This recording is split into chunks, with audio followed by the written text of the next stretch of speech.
My husband was away on a business trip when my selfish mother-in-law and sister-in-law stormed into our home with lawyers in tow. "Your husband is dead," they declared coldly. "He died in a car accident, and before he passed, he transferred this house to us. Now, get out." I was paralyzed with shock, confusion swirling in my mind as I reached for my phone to call David, only to find it switched off. The lawyers coldly ordered me to pack my things, and just as despair began to settle in, a figure appeared at the doorstep, changing everything in an instant. That moment would alter the course of my life forever. My name is Emma, and this is the story of how my life took unexpected turns, testing my strength and resolve. I'm 36 years old, and for the past 8 years, I've been married to David, the man I believed was my rock. We live in a charming old house in Seattle, one I inherited from my parents. It's filled with memories and the warmth of my childhood, but recently, it has become a battleground for family dynamics I never anticipated. David is a wonderful man, compassionate and caring. He's always supported me emotionally through our struggles to have a child. We longed to start a family, but fate had other plans. I've faced multiple heartbreaking miscarriages, each one leaving me feeling more hollow than the last. It's hard to explain the pain of carrying a child and losing it, the dreams we build only to see them shatter. Every time I had to share the news of another loss with David, I felt like I was chipping away at the foundation of our love. Despite the emotional turmoil, David has always stood by me.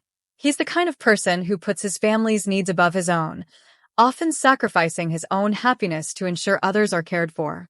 His heart is big, but I often feel like I'm competing with his family for his attention.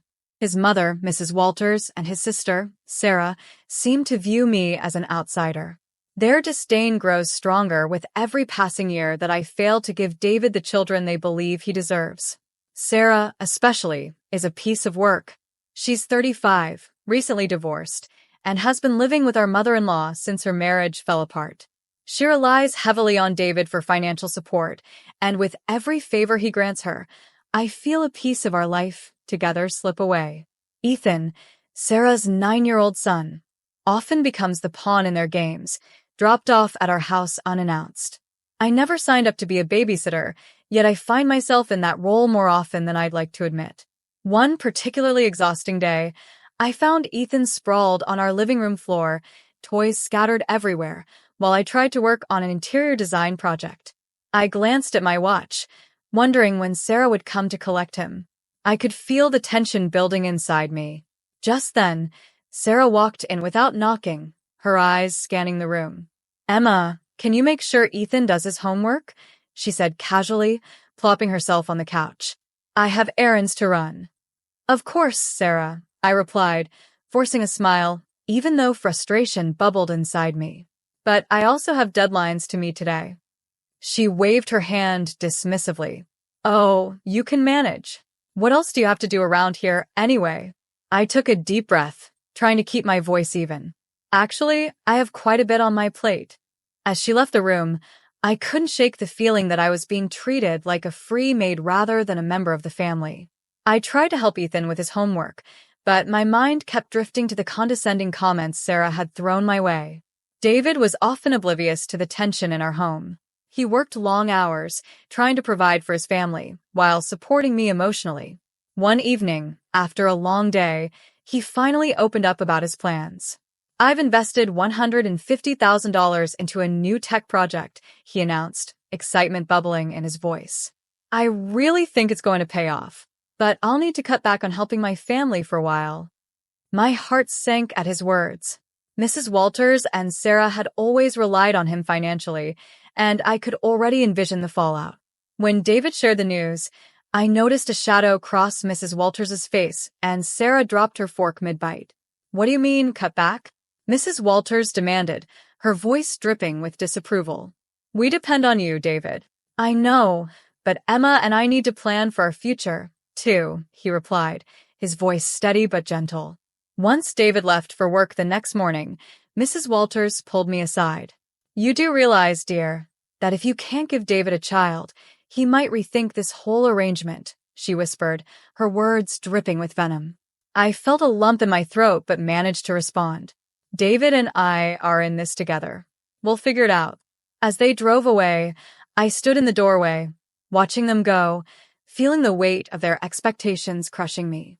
My home, once a sanctuary filled with love, had transformed into a place where betrayal and resentment lurked in the corners. Days turned into weeks, and the tension at home continued to grow. Sarah and Mrs. Walters became more demanding, and their subtle digs at my inability to conceive cut deeper than any knife. I felt like a ghost in my own life, haunted by their unspoken judgments. One afternoon, as I brewed coffee, I found myself staring out the window, lost in thought. My phone buzzed, breaking my reverie. It was a message from David saying he had to go on a business trip for a few days. While he was away, I hoped to find a moment of peace to collect my thoughts. But peace was a luxury I could not afford. That very night, as I sat in silence, I felt the world around me closing in. Little did I know that the true storm was yet to come, and it would shatter everything I thought I knew about my marriage and the people I trusted most. Little did I know, while David was away, Sarah and Mrs. Walters were concocting a plan that would turn my life upside down. As the days passed, I felt the weight of impending betrayal, and it loomed over me like a dark cloud, ready to burst. David was away on his business trip for 3 days, and each day felt like an eternity. I tried to occupy myself with work, but my thoughts kept drifting back to Sarah and Mrs. Walters. The atmosphere in the house felt heavy, as if the walls were closing in on me. I knew they were up to something. I could feel it in my bones. On the second day, just as I was finishing up a project, I received an unexpected visitor. Sarah knocked on the door, her face painted with a sly smile that sent a shiver down my spine. "Emma, I thought I'd drop by to see how you're doing. You know, it must be lonely here without David," she said, her tone sugary sweet. "Yeah, it's quiet," I replied cautiously, trying to gauge her intentions. "Mind if I come in? I have a few things I want to discuss," she said, stepping inside before I could respond. I gestured for her to take a seat, but she opted to lean against the counter, her posture relaxed yet calculating. "You know, Emma, I've been thinking a lot about family lately. It's so important to have strong connections, especially when it comes to property and inheritance," she said, her eyes narrowing. I felt my stomach twist. "What do you mean?" I asked, trying to sound casual. "Oh, nothing really. Just that sometimes you have to ensure that everything is in order, especially for the future. You know how it is, making sure everything goes to the right people," she said, her voice dripping with condescension. Her words hung in the air like a thick fog. I wanted to push her for more details, but I also feared what I might uncover. "Look, Sarah, I appreciate your concern, but David and I have everything under control." She shrugged, a fake smile plastered across her face. Of course. Just thought I'd offer some advice." The conversation felt like a trap, and as she left, I was left feeling uneasy. I tried to shake it off, but the nagging feeling in my gut refused to go away. That night, I tossed and turned in bed, unable to shake the sense of impending doom. The next morning, I awoke to find a message from David asking how things were going at home. I replied, trying to keep things light, but I couldn't help but mention the strange visit from Sarah. I waited anxiously for his response, but it didn't come immediately. As the day wore on, I received another unexpected visit, this time from Mrs. Walters. "Emma, dear, I hope you're doing well," she said, walking into my house without waiting for an invitation. "Of course, Mrs. Walters. What brings you here?" I asked, my voice tight. "I just wanted to check on you. You know how it is. David's not here, and I thought you might need some company," she said, her eyes scanning the room as if evaluating everything I owned. "Thanks, but I'm fine. Just keeping busy with work," I replied, trying to keep the conversation short. She didn't take the hint. Instead, she launched into a lecture about family values, loyalty, and the importance of sticking together, especially during tough times. Her words felt insidious, as if she were trying to plant seeds of doubt in my mind. "You know, dear," she said, her tone shifting slightly, "family is everything. It's crucial to ensure that the right people inherit what belongs to them." I felt a cold chill run down my spine. "What do you mean by that?" I asked, forcing myself to remain calm. "Oh, nothing at all. Just a little advice," she said, her smile not reaching her eyes. "You can never be too careful." I nodded, dismissing her words as mere manipulation. I knew what she was trying to do. She wanted to rattle me. But I had no idea how deep their plans truly ran. Days passed, and with each passing hour, the tension continued to build. David returned home late on the fourth day, exhausted but relieved to be back. "How did everything go?" he asked, wrapping his arms around me. "It was fine, but there were a couple of strange visits from Sarah and your mother," I confessed, trying to keep my tone light. "Strange how?" he pressed, concern etched on his face. "They seemed unusually interested in our future and what it means for family," I said, watching his expression change. David sighed, rubbing the back of his neck. "They can be overbearing sometimes, but don't worry about them. We're building our life together, and that's what matters." But deep down, I couldn't shake the feeling that something was terribly wrong. Just when I thought I could breathe a sigh of relief, the front door swung open, and I was greeted by an unexpected sight. Sarah and Mrs. Walters standing there with a group of lawyers, their expressions filled with determination.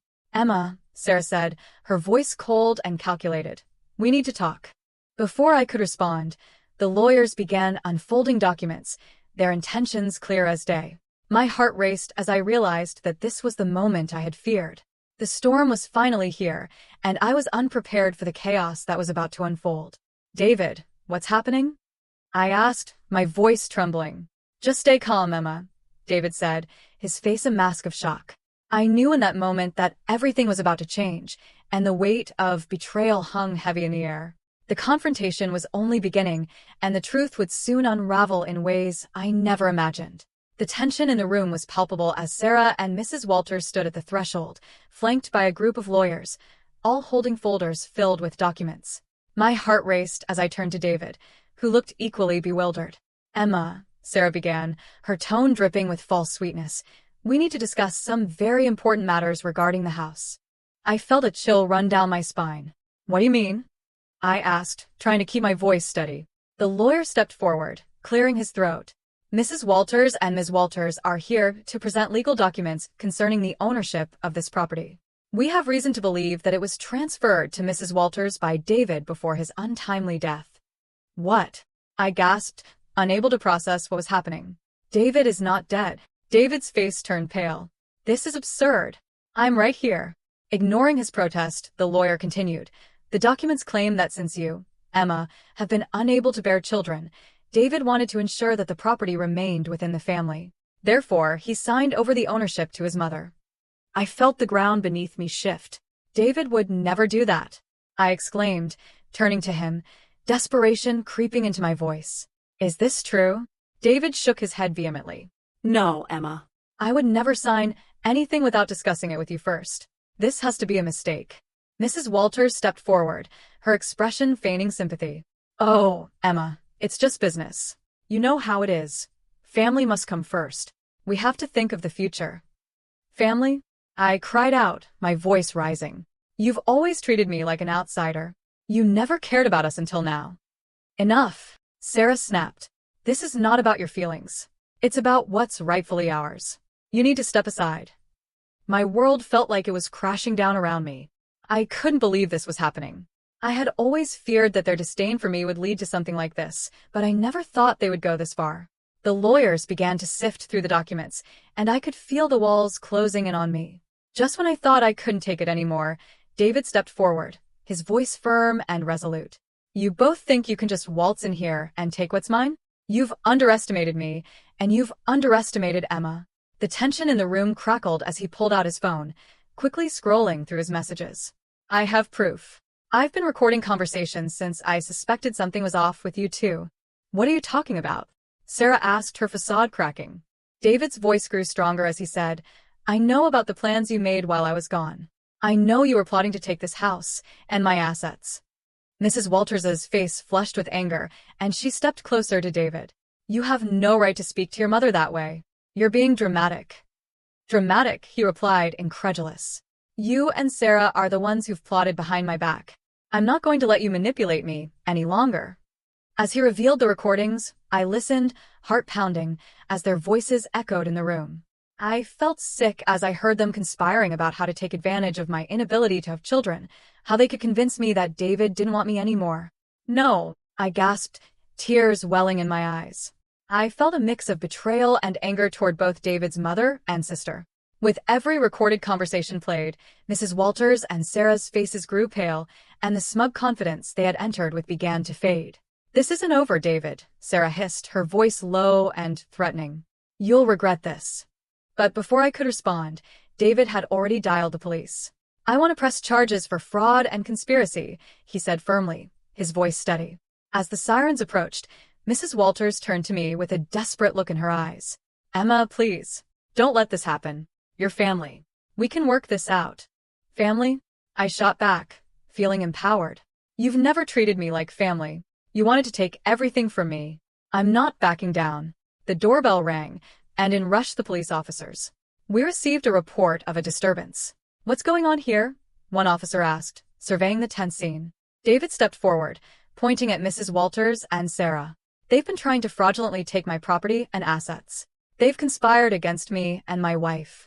The officers quickly assessed the situation, and as they began to gather information, I felt a wave of relief wash over me. The truth was coming to light, and for the first time, I felt like I was standing on solid ground. As the officers began to handcuff Sarah and Mrs. Walters, their faces twisted in shock and anger, I couldn't help but feel a mixture of fear and exhilaration. The battle was far from over, but I had taken the first step toward reclaiming my life. With David by my side, I realized I was ready to fight back. This was no longer just about a house. It was about our future, our love, and the truth that would set us free. As the police officers led Sarah and Mrs. Walters away, I felt a mix of emotions swirling inside me: relief, anger, and a sense of newfound strength. David stood beside me, his expression a mixture of determination and concern. "Are you okay, Emma?" he asked softly, his hand resting on my shoulder. "I will be," I replied, taking a deep breath. "I just can't believe how far they went to try and take everything from us." David nodded, his jaw set in resolve. "We'll get through this together. You and I against the world, remember?" The police finished taking statements and assured us they would investigate the matter further. As the door closed behind the officers, a silence fell over the house, one that felt different from before. It was no longer filled with tension and deceit, but with a strange sense of clarity. "Can you believe this happened?" I said, shaking my head in disbelief. "They plotted against us while you were away. It's like I was living in a nightmare." David took my hands in his, looking into my eyes. "Emma, we're done living in fear. This is our home, and no one has the right to take that away from us. We'll make it through this." With the burden of their betrayal finally lifted, we decided it was time to heal. David suggested we take a trip, just the two of us, to reconnect and remind ourselves why we fell in love in the first place. "Let's get away from all this for a bit," he said, his eyes sparkling with hope. "I want to show you how much you mean to me." The very next weekend, we packed our bags and headed to a cozy cabin in the mountains. The scenery was breathtaking, and as we settled in, I felt a wave of peace wash over me. We spent our days hiking, exploring, and talking about everything: our dreams, our future, and how we wanted to build a family together. One night, while sitting by the fire, David took a deep breath. "Emma, I know we've been through so much, but I want you to know that you are my priority. We'll find a way to have the family we both want, whether that's through adoption or naturally. We're in this together."